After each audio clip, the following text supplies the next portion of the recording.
Hello, everyone, and welcome to today's episode of The Bend. I am really pleased to have Dr. Amanda Donnelly with me today. When I was managing hospitals, Amanda used to write, and I used to love to read her columns because we laugh, we call it like sisters. We believe the same things about communication. And she has been in the veterinary profession for more than a minute, sort of like me, and has a great perspective on life. So she is also a well-known speaker. She's been Speaker of the Year. She was the past president of Vet Partners Association. And we are going to talk about the new book that she has just written because that's very exciting and has just launched. So we're going to talk about that. But Amanda, thanks so much for jumping on the show here today and taking your time. I know your speaking schedule is busy. We're getting back to in-person stuff. Us adrenaline junkies are kind of loving that, seeing our audiences again. So welcome. Well, thank you. Yeah, thanks for having me. And yes, it's so wonderful that the live, in-person events are coming back, actually get to, and sometimes now we're seeing people without mask on, Oh my gosh, really, we can see some smiles again, and that's super, Yeah, super nice. yeah.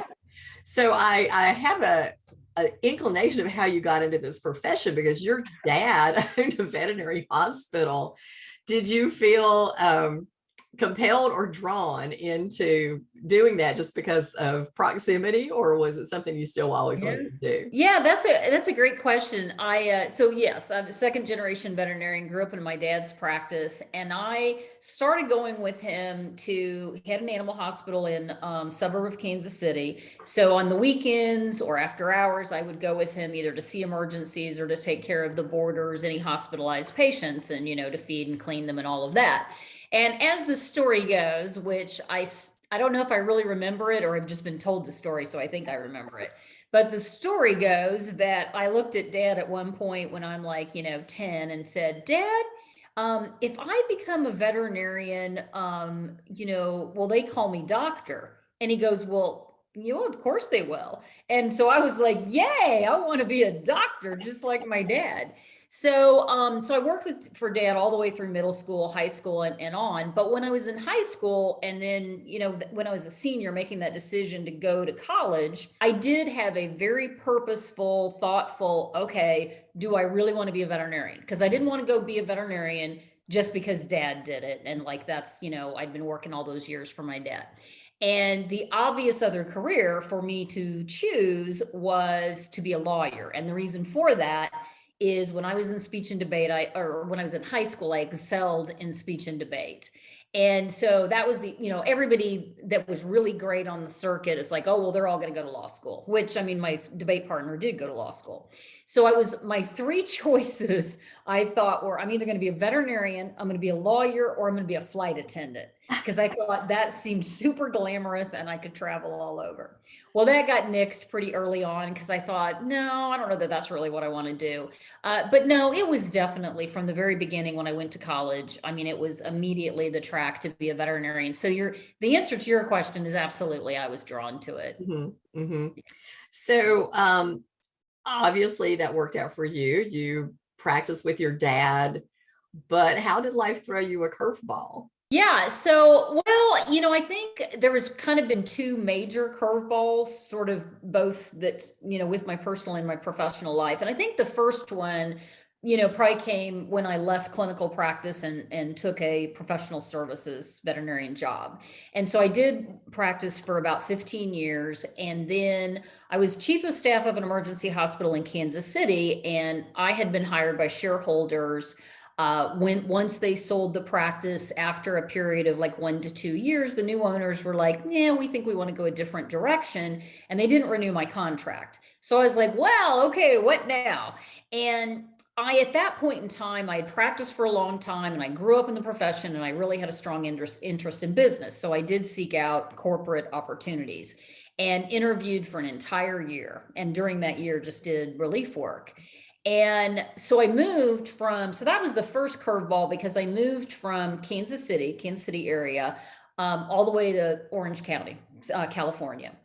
And that involved selling my house. So I sold the house in Kansas City, bought a new house in California, sold my car because I got a new car, company car in California.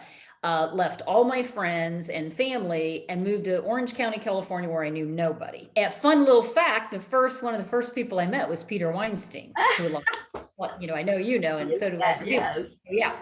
But moved to Orange County. So I moved, gave up everything, and was all by myself. And the thing that was probably the difficult part of that is that all of a sudden some people would be like, oh, okay, so you used to be a veterinarian, which is a real pet peeve of mine, is that just because I'm not practicing over the years, people are like, oh, you used to be a veterinarian. I'm like, yeah, still a veterinarian, not practicing. So it was a real transition, to do that. But I would say that by far the toughest challenge has probably been like the last 5 years. Really kind of started around 2017, went through some personal strife, lots of grief, lost my mom, got divorced. My dad sold the family house, which was a loss, where I, grew up as a child, had a couple of health scares, lost my brother just about 18 months ago. So a lot of grief. And and at the time, at kind of coinciding with all that starting, was getting my business back on track, because I really had, was unhappy but not willing to admit it, and had really not done everything I wanted to do to grow my business, because I was trying to keep other people happy. So a lot of change, a lot of upheaval, since 2017. Yeah. So obviously, there's a lot of challenges, and I know your family, I mean, honestly, I just felt so bad for you. It's like we're in the middle of a pandemic and your family is just, I mean, there's a death like all the time. You're like, no, not another one, not another one. And Yeah. I know how hard that was, and the isolation too, because that was another part of, sometimes when we grieve with people, and to be isolated from people too is making it even harder to Oh, process the yeah. grief. Tell me, kind of, how do you overcome and keep moving through? I mean, I think that's one of our big challenges always, is when we're hit with a barrage of things, and they seem to come in clusters. They really do. Oh, yeah. How do you just keep putting one foot in front of the other and moving forward? Yeah, well, yeah, because for me it was a lot at once. The divorce happened first, then my mother died, and that was a major loss. But then right before I moved, so I actually lived in Florida for, gosh, like 14 years, hard to believe, but because I never really wanted to be in Florida in the first place, but life happens. And so once I could move anywhere I wanted to, I decided to move to Nashville, Tennessee, and I absolutely love it here. But right before I moved, I had a health scare. My mother died, and I get to Nashville in January, late January, and then the pandemic hits. So I'm like, well, this is just great. Now I don't know anybody, and I'm an extrovert, so not a good combination. And I'm grieving, like you said. So, for me, it's always been about, I am a strong proponent of therapy. I have had, good therapists in my life. I've been very blessed with that. I really, totally aside from, therapy or whatnot, but I've gotten a lot of tools and resources over the years. So I sort of believe in working what I call a program, and I'm using that term very loosely, meaning that I actually schedule time for grief. When I started, so fun fact about this, not really so fun, but interesting. So I went to the Vet Partners meeting in February of 2020. So the pandemic, there was some interesting things going on, but we didn't know what was coming. Mm-hmm. And so I went into that meeting and I was just incredibly tired because my mom had died. I hadn't really had time to grieve because I'm packing up this house. I had a health scare, and here I am. And I was talking to Peter Weinstein. And he's like, wow, Amanda, that's a lot. No wonder you're so tired. You need to take time for you. And you know how sometimes people will tell you things and you do the, yeah, but, Mm-hmm. you're either thinking it in your head or you literally say that. Exactly. And I sort of was like, yeah, but, I've got a consult coming up and a speaking engagement. No, Amanda, you really need to take time for yourself. And he really was like a dog with a bone a little bit over a couple of days. And so finally I was like, oh, okay. he's right. I need to do something. So I said, I tell you what, I will promise you that by April 15th, like in the next couple of weeks or so, I will decide where I'm going to go and what I'm going to do. And I will do it by April 15th. So so I did. I checked myself into a cabin about 2 hours outside of Nashville, near Fall Creek Falls State Park. And, unfortunately, the park closed down because of the pandemic. So the whole reason that I went there was to take, Gidget, my dog, and do this hiking and blah, blah, blah. But I was going to do all this grief work. Well, there was a lot of time to do the grief work because there wasn't any hiking that was to be had. But that was my whole idea. Is I brought all of these videos of, my mom and the family. And, I went up there and I thought, well, gosh, I'm not really very unhappy. I don't really feel like crying. Well, that didn't take too long of watching videos and journaling and all of that. And so it was the first time that I had to just be by myself and just have my, massive amount of grief and just let go of everything. And I did a lot of personal development too, which of course that was a little bit of a lesson in frustration because I made all these goals and all these things I was going to do that didn't really happen because of the pandemic, but they still served me well. So, how do you get through it? For me, I believe in scheduling time, having your feelings. I believe in having a vision board, setting some specific goals.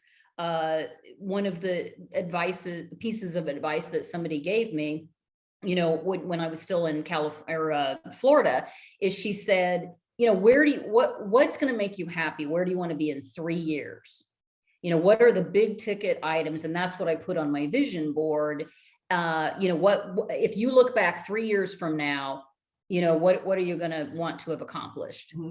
So for me, that's been a lot of what it is. Is setting some of those goals that are a little bit further out, but then doing the hard work, mm-hmm. The hard work to keep moving, and having your feelings and drawing on the support of, some special people in your life. Obviously this is, big changes. And I remember when you went to the cabin, remember when you moved to Nashville and you're just kind of there in this new city that, you don't know anybody. And then the pandemic hits. So what was the scariest part of that event for you? Oh, well, I paused for a second because everything's going so well for me. But then I'm like, oh, I know what the scariest thing was how am I going to make any money? Because I got there and I remember this fellow that I had a conversation about probably in, I don't know, February or whatever, about doing this speaking engagement in New York. That would have, been scheduled like for, I don't know, March or April, and him, conveying some concerns. And I remember thinking, oh no, that's not going to be any big deal now. This, so I literally watched all of the speaking just fell like dominoes. And so it was sitting there going, I might not make another dime this year. So that was a little bit scary, but was mitigated by the fact that I knew I would still be okay, mm-hmm. because I've made smart financial decisions in my life and I had enough savings, mm-hmm. but it is still kind of scary. It's like, well, I don't want to have to blow through all my savings, right. Yeah. And the other part of it was is very early on recognizing that this was not going to go well for me with my personality of, being so isolated. And fortunately, my niece and her wife live in Nashville. So at least I was able to have contact with them, throughout the pandemic, and we would get together for dinners and, they were working out of the house too. So we weren't concerned about exposing each other because neither, they didn't have exposure to people and neither did I. But that was really, I think, the scariest part, was how am I going to make a living? What am I going to do? How long is this going to, it became pretty obvious pretty early on that this was not going to end right away. No. So, yeah. Well, it's funny. I had that conversation with Dr. Wendy Hauser, and she says, I'm really concerned for you as an independent consultant because, she was working for an insurance company and most of my friends had like jobs. And if you're and you are a speaker or you do consulting, then people don't want you in their building. You are isolated out there and you're like, oh, how am I going to do this work? But thank God for Zoom, right? Because Oh Oh yeah. my word, what would we have done without Zoom? And truthfully, I think we found out that a lot of the work that we do could absolutely be done over digital method. And it saved us a lot of travel. And I mean, everybody just pivoted. And that was, I think, the most important Yeah. part about all of it.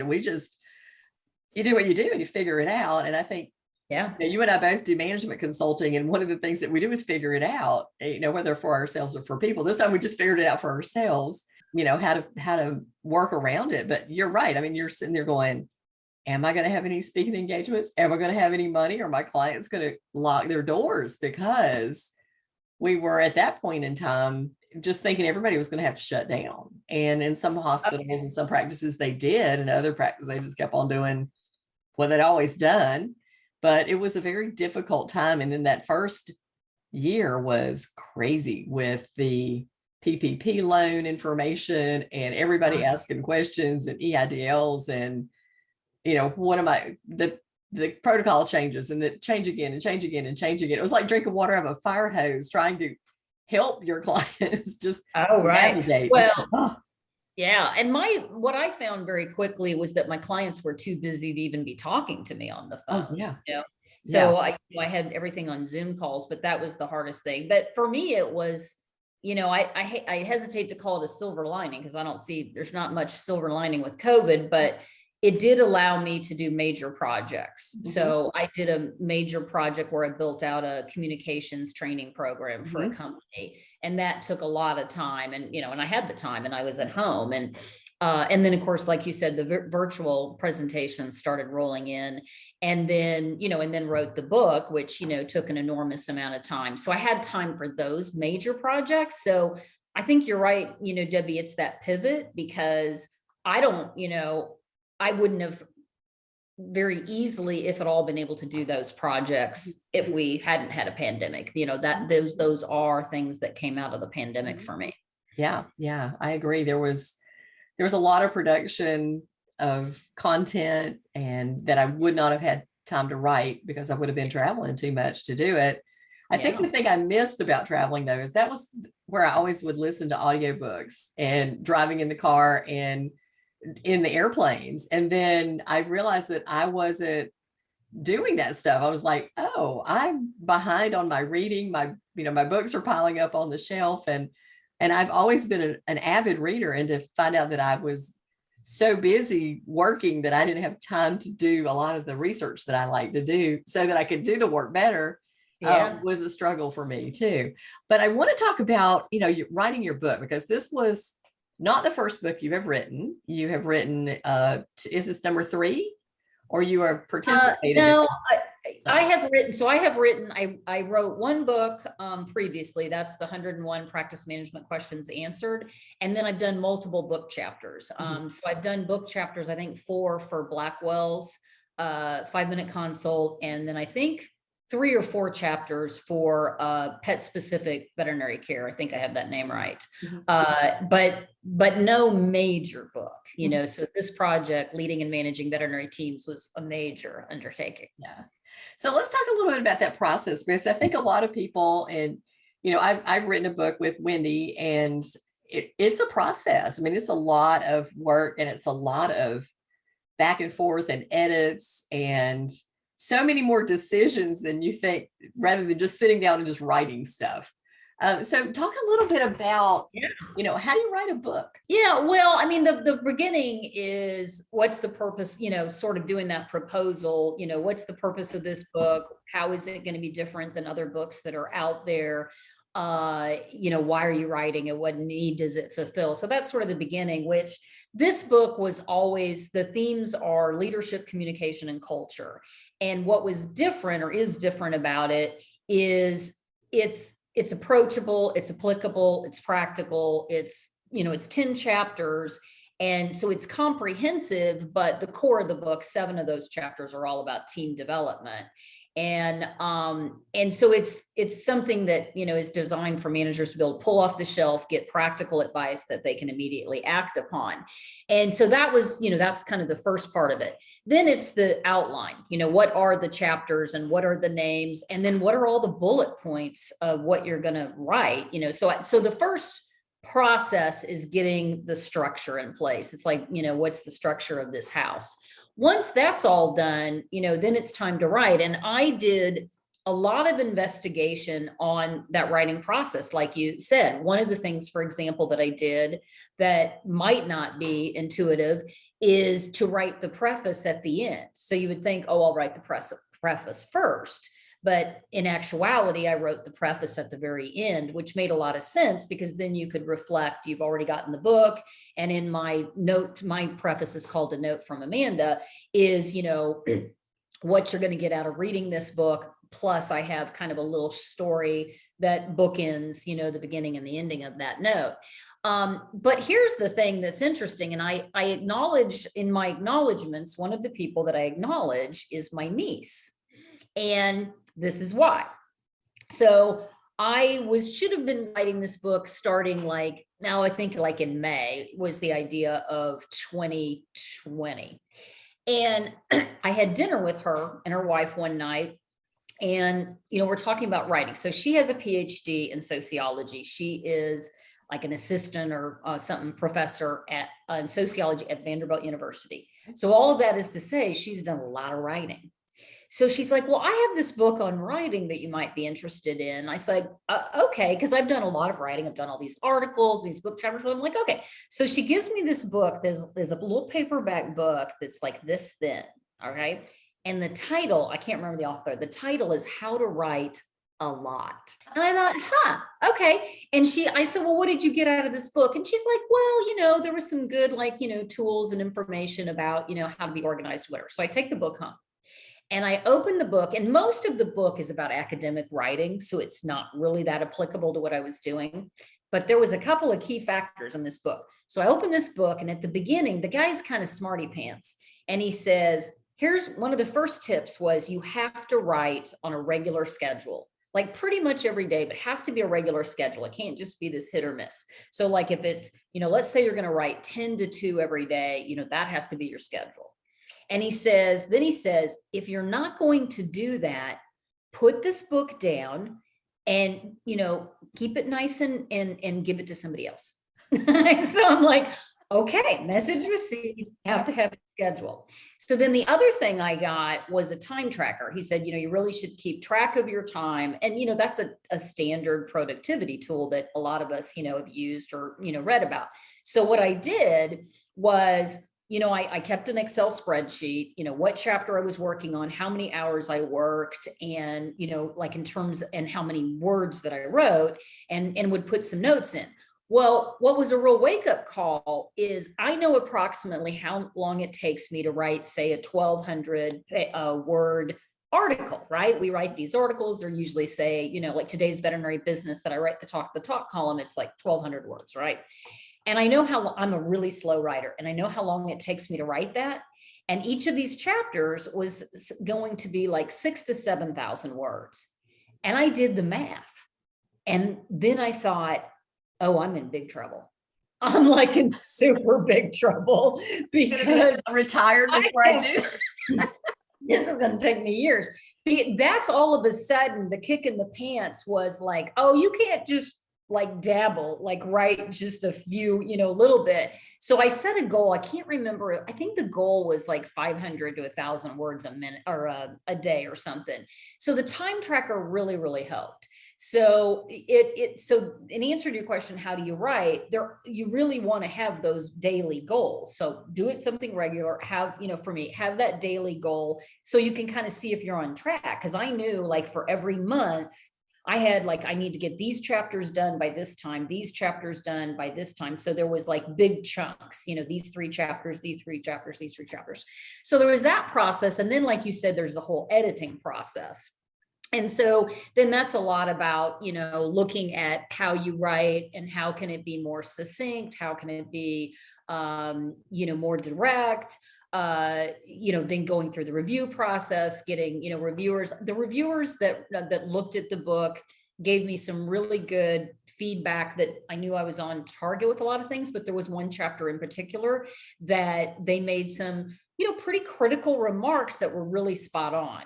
And it was, so really what I did was I changed the title of the chapter, but then I also reworked it and kind of massaged it a little bit and got rid of some of the stuff, some of the phrasing that was confusing.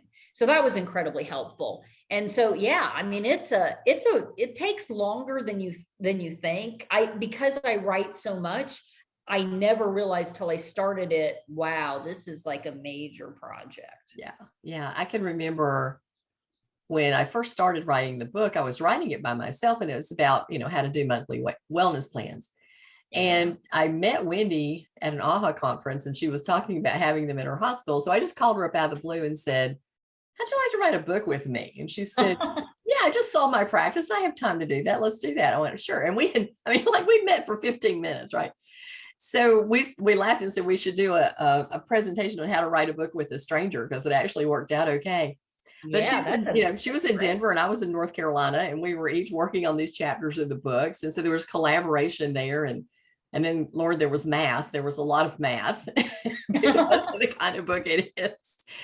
But it really was, quite a process. And I was traveling. And so what you're talking about is like consistently writing every day. I couldn't do it because I'd be gone 4 days at a time and lecturing, and then you're coming back. Well, you completely lose your train of thought because a book has to flow from the beginning to the end. And I would end up rereading my chapters over and over and over again to pick up where I left off and continue on with the next chapter. So I see the benefit of everyday steady work on it, because you could keep in the moment. You can keep that thread going rather than the start and stop stuff that. Oh, yeah. Yeah, you can do that for an article, but you can't. There were days that I would write some days I wrote 6 to 7 hours a day, which was grueling. I started using Talkative dictation, and it's been wonderful. So I can talk a lot faster than I can type, and the thoughts come, but then when I pause, it thinks I quit. So then I have to start over again. But because you have to stop and ponder a little bit exactly how you want that sentence to come out. So Amanda, thinking about making these decisions. I mean, you also did something that I think a lot of veterinarians think is like nirvana, and that's working for industry and not being in practice every day. But did you find that was as satisfying as working in practice, or did you, everything is different, but it's not the end all be all a lot of times. Yeah, I wouldn't give up my 4 years in industry for anything. It was one of the best decisions I ever made because of the long-term sort of impact that it had on my career. The part that was difficult, and I would say that this would be a regret of mine, the part that was difficult was going from clinical practice to just no clinical practice at all. And I absolutely loved practice. And I did about half general practice and about half emergency medicine. Loved them both. I loved the adrenaline rush and the, chaos and the, fast pace of ER. I also just love both with general practice and ER, the client connection. So I really missed that. Because I was doing ER, it had really kind of taken a toll, and I was really, high morbidity and mortality rate. I didn't miss that. So if I had to do it all over again, I would do what a lot of professional services veterinarians, I think, do, which is work like 1 or 2 shifts a month and keep my hand in. That would be something I would do different looking back. What was so satisfying about the corporate job? Well, number one is I was a professional services veterinarian for the IMS company, which eventually got rolled up all the way up into Royal Canin, now. But it was actually privately owned when I first started working there. But it's just an amazing team of, I still have friends from that group back then, an amazing group of people. I was exposed to a considerable amount of learning. I had media training. I had, my boss knew that I loved to speak. And so he sent me to speaking courses where I was able to hone speaking skills. I got to travel all over because my territory was California, Arizona, and Hawaii. Oh my gosh. So I had to go to Hawaii. several times a year. And so, and there was just all these great functions and events, and you worked out of the house. So I took up cycling. I was in California, and it was easy to do that because I had this flexible schedule and whatnot. But the other thing is, what really was good for my career is all of the people that it exposed me to that still today, and over the years I knew. So I really expanded my connections. Mhm. I worked with a lot of specialists, so expanded all my connections with a lot of different veterinarians and specialists at universities as well as in private practice. A lot of people in industry that maybe they've moved around different jobs, but I still today am actually sometimes working for a company, and I knew maybe somebody in that company way back, to my IMS days.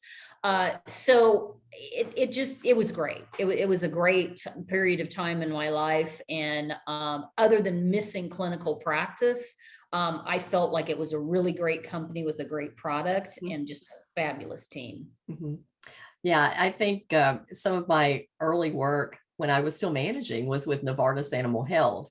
And Novartis just had the best group of people. And I still see many of those people. A lot of them now work for NAVC. Those connections are still out there in the world. And, I've always laughed because the business cards change, but the people really don't. They just go to other companies or they move up the ladder and they're somewhere else. So never burn your bridges in veterinary medicine, because once people get into it, they never leave it. It's such a good profession. They always tend to stay, especially in the sales and industry. So looking back on all that, what do you consider your biggest career mistake? Yeah, I don't know that there's one. Like I said, I told you the regret, of not keeping my hand in practice. But when I think about a mistake, there's not, at this point in time, I just feel like I've had such an amazing career, both in clinical practice, in leadership positions. I was the first woman veterinarian, first woman that was a president of the Kansas City Veterinary Medical Association. I enjoyed all my time in practice. I enjoyed all my times in corporate. Now I've been doing speaking and consulting, I guess, for 17 years. And, I've had international speaking opportunities and on and on and on.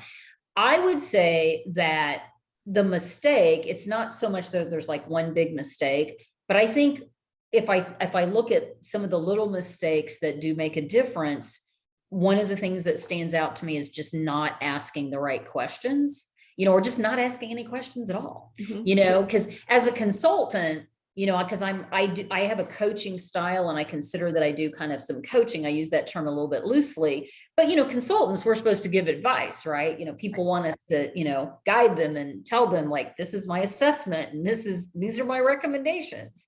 And my personality being what it is, I love to, talk to people. So what I have learned over the years is that I need to talk less, like in those types of situations, mostly with clients.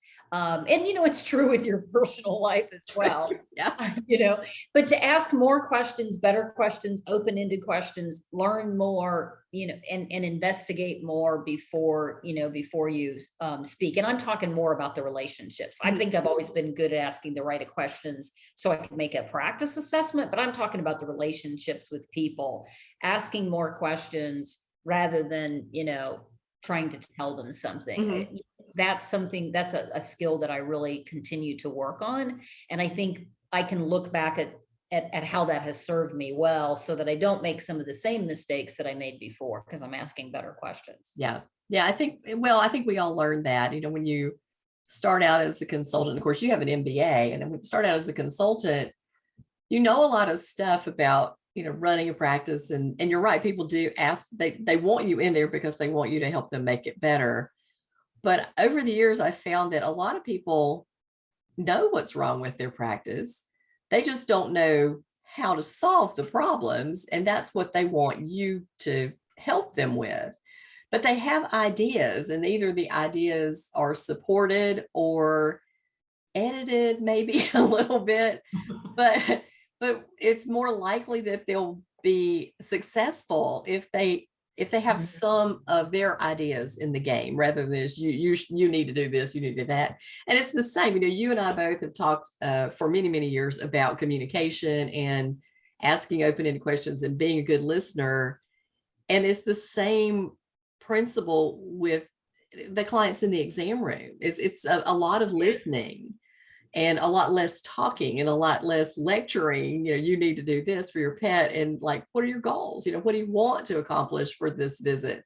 How long do you want your cat to live? Let's ask that question, because it could be like not that long, because this cat's really tearing up my house or driving me crazy, or I don't like it that much. But I do want to talk a little bit about, how did you learn so much about communication as a veterinarian? Because it's not typical that veterinarians have focused so much on communication skills, and you have been doing that for a really long time. And I know, because I was like, yeah, fangirl when you were writing. Yeah. So yes, I've always been interested in communication. So it's sort of been this just continuum. The very beginning would be both my parents. My father, I have to give credit, because he's a good Irishman. He's like got the gift of gab. So I, of course, grew up watching him talk to all these clients, build rapport, trust, show how much he cared. He just built his practice on communication. So I saw that. Now, my mother was an extrovert or an introvert, not anything like my dad at all. She was an introvert. But one of the greatest gifts that my mother gave to me, and I mentioned this in, I guess, my acknowledgments, my mother is the one that I realized looking back that suggested that I should join the speech and debate team in high school. That was her idea. And so I, at a very early age, developed all of these communication skills and was, exposed to public speaking. And I thrived, and I did that. And, that helped me with other leadership positions and that sort of thing. So I had this interest. So I've always had, from a communication standpoint, part of what I love about speaking is, of course, you have to have great content. No one wants to listen to someone who doesn't have anything worthwhile to say. But to me, it's about the art of the communication, the skills, to actually inspire people and make them laugh, and on and on. So I've always had that interest in communication. Now, jumping forward to vet school, one of the people that, well, two different people, and I'm really dating myself here, but two people that had an impact on me early on. One is Ross Clark. So Ross Clark, a lot of people watching this are going to go, who's Ross Clark? Who is that? That's right. So he's one of these, early practice management consultants and speakers. And he came and spoke to the senior class, and he talked about client communications. And I just soaked all that up. I thought, oh, that's fabulous stuff. And so I was always really interested, and I was always really interested in the business side. And I think because of Dad and listening to some practice management, I knew that the communication was important for the pets to get the care that they deserve. So that's really, I would always listen to speakers, consultants talk on communication. So I continued that. Well, then what happened is, the trajectory of my life is I realized how important communication was in terms of just relationships in general. And I learned, quite honestly, a lot about communication in therapy, and then a lot of different, books that I would read. I am have gone through the entire, let's see, I guess it'd be 18-hour, very intensive frank communication workshop. So I drank the Kool-Aid there, because it wasn't Kool-Aid. It was awesome. I remember thinking, nah, this isn't going to work. This is going to take too long to use all these skills. And so I was exposed to and did some actual speaking, with some of the people that, that teach the shared decision-making model and all of that are at Guelph and Washington State. And so I really have always been interested in it. And most recently, I guess it would be 2020, my word of the year was communication. Because so I've had a word of the year now for 3 years running. So that was the first year.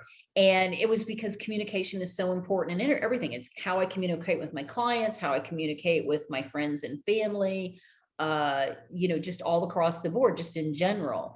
So that's a long-winded answer, but I've just always had this love of the spoken word. That's why I joined the National Speakers Association. Yeah. Well, I tell you, I've always had this kind of dream in the back of my head that one day you, me, and Marion Von de Lindy would have a communication conference for veterinarians, and that would be all we would talk about the whole time would be communicating, and we would do Yeah, workshops. I'm there. Yeah.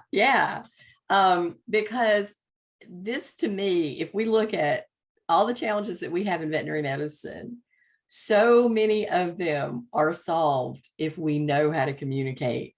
If we don't, aggravate our clients to the point where they blow up because we've made poor decisions in word choice, or we are not communicating feedback appropriately with fellow team members because we don't know how to say it gracefully. We say it harshly and judgmentally, because that's where the toxicity comes from. And it's really the root cause of so much of the damage that happens in clinics.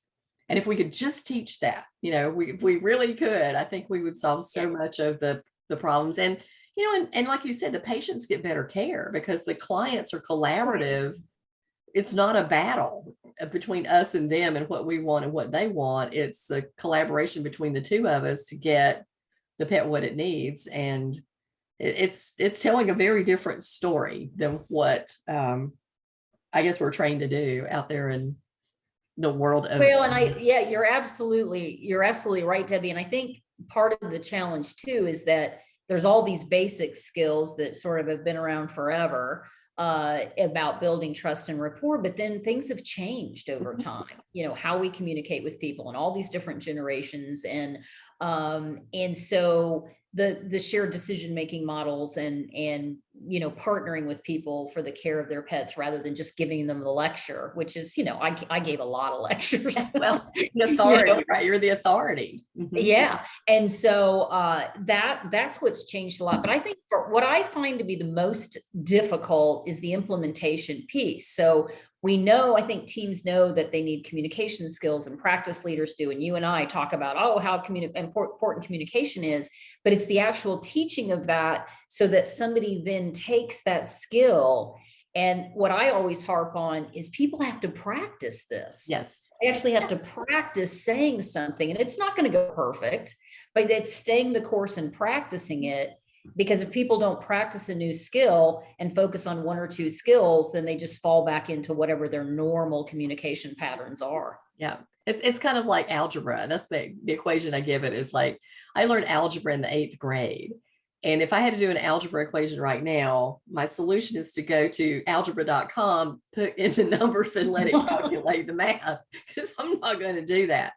But it's a practice skill. And I think that this is one of the reasons that in the last 2 years, we as a humanity have lost some of our social skills because we've been isolated. And you can see out there with all the, increased violence and the challenging clients who are, just, aren't you glad you're not a flight attendant, right?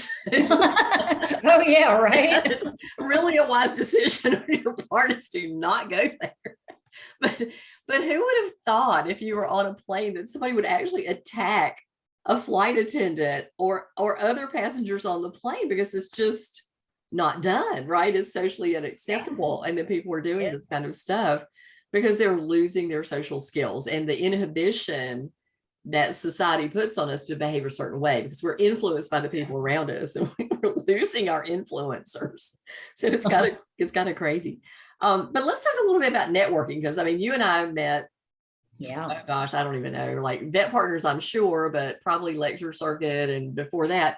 And like I said, always a fan of the things that you wrote, big time. But think about it, networking. You mentioned a little bit about the people that you worked with in industry and still having those connections. But how did that help you in your career? And then we talked about Vet Partners, and you were the past president, and I think I do not consider myself the best at networking. And so what I recognize though is those people who are, really good at networking. And so I try to emulate that and be like, oh, wow, I want to be like that. Look how great that is. So I've been on the receiving end of seeing how staying connected to people, because even though I'm an extrovert, once, here I am in my house, I live by myself, it's easy to kind of be isolated because we travel and we see all our friends and colleagues, but you have to pick up the phone, or, you have to really work at it to stay connected, when you're not on the road. And so, like, for example, I'll give you an example. I've done some speaking, with Royal Canin. I know some of the people in Royal Canin, and one of the gentlemen that I know, he long time ago, I guess he worked at IMS, but we met and kind of got reacquainted several years ago at Western States. And he's done a really good job of connecting me with people that he thinks, we might have some shared business ideas or whatnot. And one of those people was who he reports to is, the head of all of some of the professional services veterinarians, and also involved in the Women's Leadership Initiative. And he introduced me to her. And so she had me speak for the Women's Leadership Initiative. And then when I emailed all my contacts list and said, I have this new book, she came back and said, well, let's set up a call to talk about how I can help you promote your book. And I'm thinking, is there a catch here? She's just going to do, I'm thinking like, oh, she's going to try to pitch me like paid advertising or something, which nothing could be further from the truth. It's just like, oh yeah, we need to get your book out there. We need to let women know about this, blah, blah, blah. And so we talked about, ways to do that and whatnot, and, giving the book as a giveaway and not what. So that's the power of networking. He connected me, with her, and then, she's giving back and trying to help people. So I think a lot of the networking, I think where the power of networking is when you genuinely want to help the other people. Mm-hmm. And I've had a lot of people that genuinely want to help me, and I try to do the same. So I have colleagues that refer me business. I definitely refer business to other, of our friends and colleagues. So I think the networking really helps with the cross referral. It helps with, me getting speaking engagements. It helps, with me getting clients. But I think it's all about, I think I really realized though that you do have to work at it. You can't just sit back and just think it's just going to happen on its own. Right. Because there's been a couple of times in my life where I've gotten a little bit isolated from everybody. And as soon as I pick up those connections and do more networking, then that law of attraction really starts working for me, for sure. If somebody was out there in the world and they were facing a big career decision, what do you think is the piece of advice that you would give them? Yeah, I think, something that's sort of top of mind for me now, and, I guess my little bit of words of wisdom, maybe in being in this profession and just being a little bit older, would be to stay true to your core values. Because I think we keep those for granted. And I do know people who have developed their personal core values. I actually had not ever done that. And I'm just quick little bunny trail. I'm a huge advocate of leading and managing by core values. It's very much a part of my book. I was introduced, anybody who gets my book will see, in my acknowledgments who I credit with, the original part of that journey of, about leading and managing by core values. I had never actually developed them for myself, which is not to say that I don't have core values, because obviously I think we all have a set of values, but I had never really sat down and pondered that. And when I read Brene Brown's book, Dare to Lead, she is, of course, a big advocate for this, but she's also adamant that you can only have two. It's like two. She makes this a big point of this. No, you can't have more than two core values. And of course, with businesses, as you know, Debbie, most businesses have what, 3 to 8, somewhere around. And I kind of like, I don't know how you could only have two as a business. I think 4 to 6 is where most of my clients land up. So I'm like, 2? How's that going to work? But I'm like, okay, it's Brene Brown, so I'm going to follow this process. So I do her worksheets, and it was very relatively, I wouldn't say it was easy because I spent some time, but it was very obvious. Like, these are my 2 core values, which are commitment and compassion, and everything can fall under those, because it's the commitment and compassion I have as it relates to my personal pets, clients' pets, clients, pet owners, my family, my friends, community at large, just, those were it. And so where I'm going with this is that when I went back and I looked at some of those challenges in my life, particularly, the one that I mentioned earlier about, going through the divorce and going through everything, is I realized that some of the decisions that I've made in my life where things didn't go well, whether it was the personal or professional, it's because I went a little astray of my core values. Either a bad hire, somebody, that, an employee, didn't have aligned core values. It might be an action that I took that was not good. It was because I wasn't in compassion. I was out of alignment. Mhm. So I've realized that the time, so going back to making a big career decision, or a change in life, I think you have to say, well, is this aligned with my core values? I was just speaking in Fort Myers a couple of days ago, and a young woman asked me about some challenges she was having. And she literally said, I don't think I have the same core values as the ownership. And I'm like, well, that's a red flag. That's a red flag. Yeah. But she didn't want to quit, it was like, no, I don't really think this is quitting. I was trying to get her to reframe. This isn't like you're giving up, you're quitting. Your core values aren't aligned. So always, with big decisions in life, make sure that whatever you're deciding to do, don't sacrifice too much. We have to make sacrifices in life for our family, for our work schedule, whatever. But when you're sacrificing, and it's like what I've been told, be careful what you negotiate away. Don't negotiate away the things that are really important. Yeah. Yeah. So I think that's really my biggest, piece of Mhm. wisdom. Yeah, I love that. I've always talked about, the importance of core values and hiring to your core values, because if you can hire someone who has an excellent skill set, but if they're not aligned with your practice's core values, they're always going to be that square peg in a round hole, and they're not going to be happy, and you're not going to be happy, and then toxicity is going to creep in. So it's Yes. better to have somebody who believes what you believe and wants what you want, even if they don't have as great a skill set. You teach the skills, but they've got to have that personal alignment with what, you believe in your practice and what they believe too.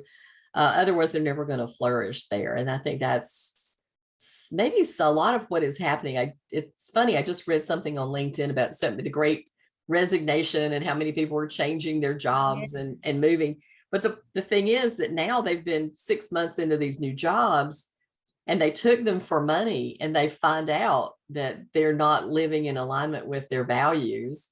And so they're looking for jobs again, because they jumped ship for what looked to be a really great thing, which was a lot more money or whatever big bonus that they were going to have.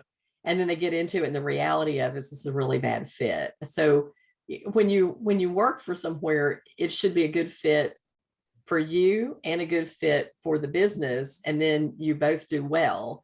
But if it's not a good fit, it's always going to be a struggle. You're never going to be happy, and it's always going to be what it could be for either of you. Yeah. And, Oh, yeah, absolutely. yeah. So I love that. And one of my favorite books is How to Hire the Right Person for the Right Job. It's written by two Lauries, Lori Davila and Lori Kuzmark, I think. But they have core values list. And then they have questions that you can ask people based on how to discover what their core values are. And I'm telling you that those are the best questions. And I've asked them numerous times in interviewing veterinarians, and it will red flag difficult personalities. It will red flag ethical and moral challenges that people have, where they're not in alignment with the way that the practice thinks. And, you just avoid having a bad hire rather than hiring them and having them fired. Let's just avoid it in the first place. And that's exactly. It's hard to say right now with 18 openings for every available veterinarian is to be choosy, but everybody needs to be choosy. And that includes the veterinarians who are out there in high demand. It's not all about the shiny toys, right? It's not look good on the surface. Ask the right questions. You made a really good point. Ask good questions. That's true. So Amanda, tell us a fun fact about you. Do you have a secret talent, a favorite song, something people would be surprised to know about you?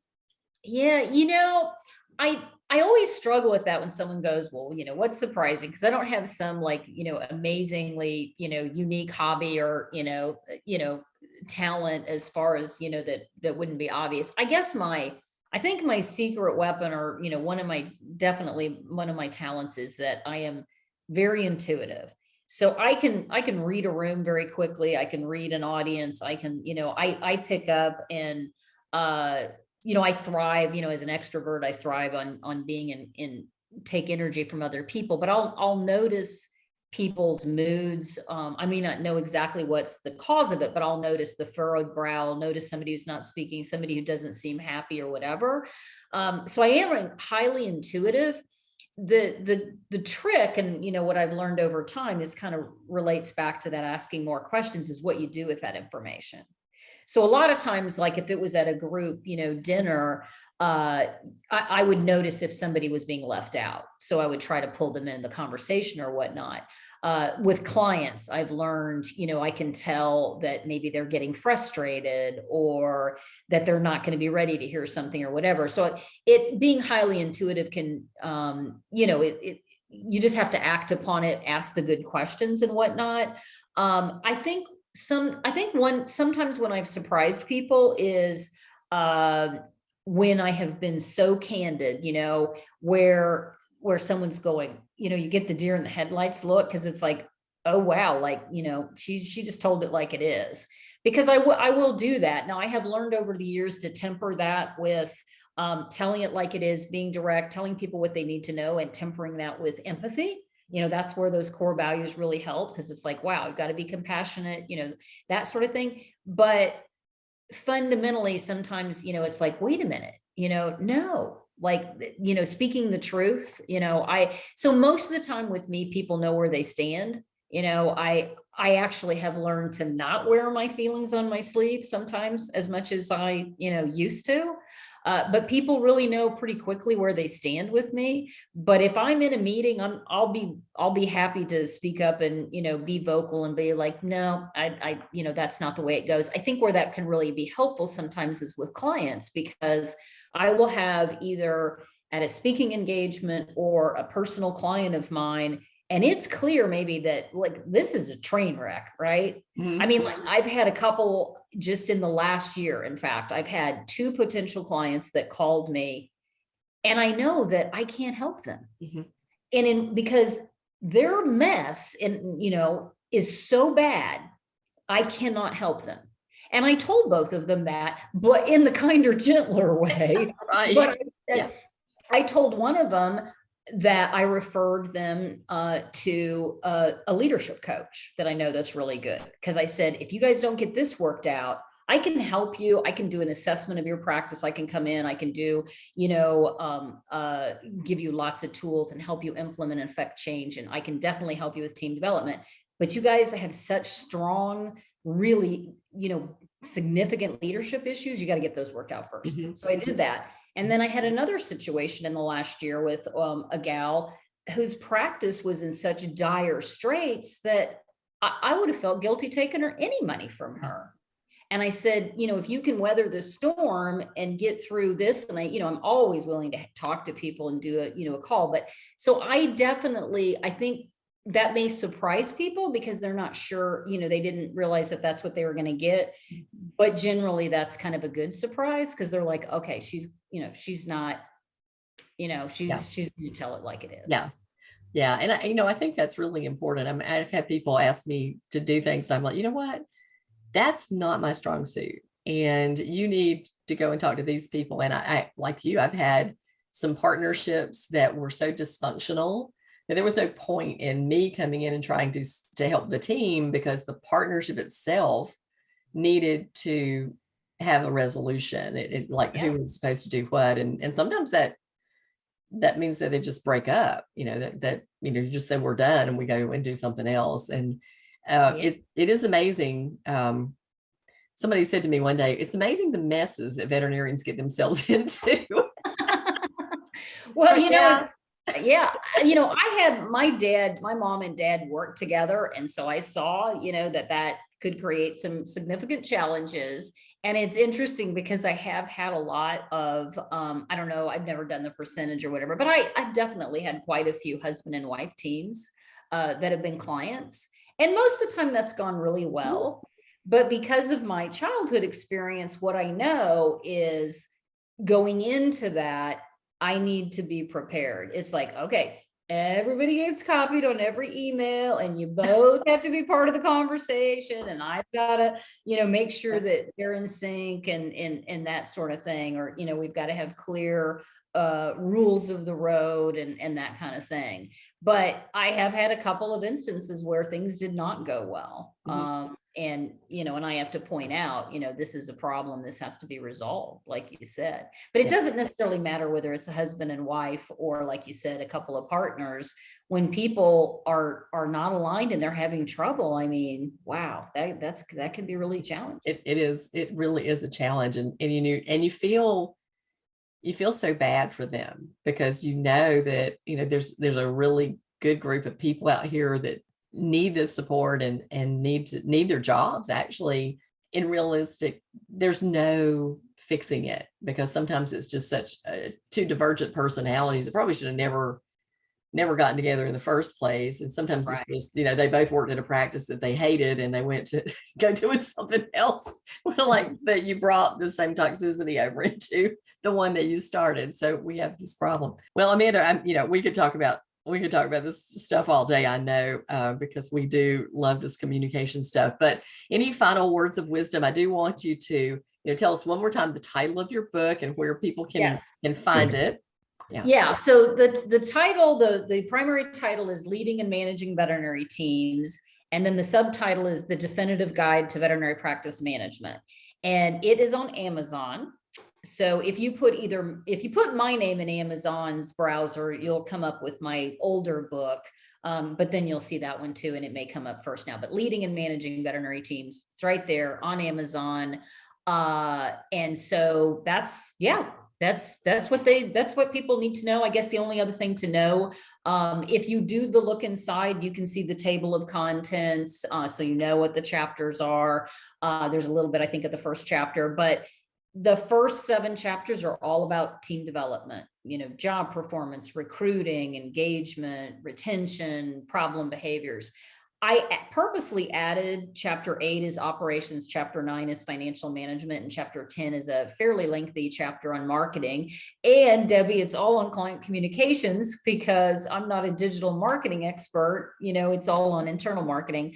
But I put those 3 chapters purposely because I don't think you can lead and manage a team if you don't at least have some knowledge, of operations, financial management, and marketing, because you just don't work in a vacuum and only do leadership and HR management. You've really got to look at everything as a manager, whether you're an owner, a practice manager. And the target audience for this book is practice owners, associates who may want to be an owner or don't want to be an owner, office managers, practice managers, and middle managers, because everything that's in there is, very applicable. So Amazon and Good. Perfect. Well, I'm glad we have another resource out there in the market, and one that's current. I think that Marsha Hunkin's book has been revised again, and of course it's great. Like nuts and bolts is like the Bible of veterinary practice management, of how to do all the pieces and parts.